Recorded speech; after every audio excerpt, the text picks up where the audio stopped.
Usai coret 16 pemain, Sintayong boyong 12 nama baru di timnas Indonesia. 1 Persib 3 naturalisasi masuk.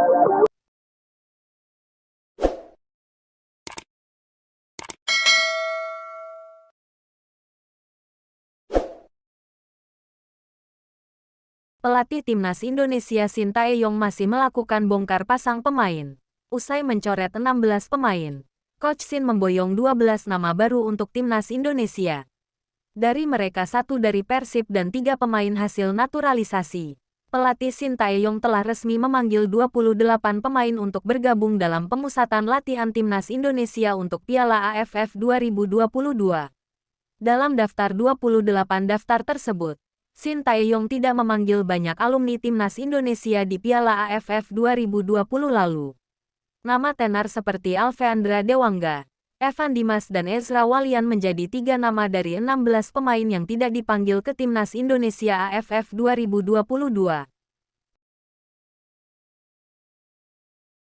Berikut ini adalah daftar 16 pemain alumni timnas Indonesia di Piala AFF 2020 yang tidak dipanggil.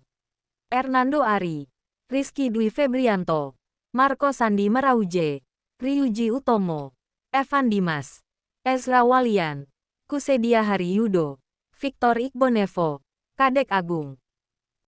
Berikutnya adalah Ramai Rumakik, Yabes Roni, Ahmad Agung, Irfan Jaya, Dedik Setiawan, Alfeandra Dewanga, dan Hanis Sagara. Setelah tidak memanggil banyak pemain alumni Piala AFF 2020, Sintayong resmi memboyong 12 nama pemain baru ke timnas Indonesia.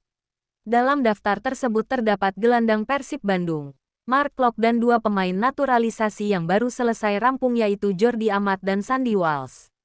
Berikut ini daftarnya: Syahrul Trisna, Jordi Amat, Sandy Walsh, Muhammad Ferrari, Hansa Muyama, Andi Setio, Mark Klok, Marcelino Ferdinand, Zaki Ashraf, Yakob Sayuri, Ilijas Pasojevic, Muhammad Rafli, Dendi Sulistiawan, Ramadan Sananta. Sekedar informasi, dalam Piala AFF 2022 kali ini timnas Indonesia menargetkan juara setelah hanya menjadi runner-up pada Piala AFF 2020 lalu. Semoga Indonesia juara Piala AFF tahun ini, amin amin ya robbal alamin.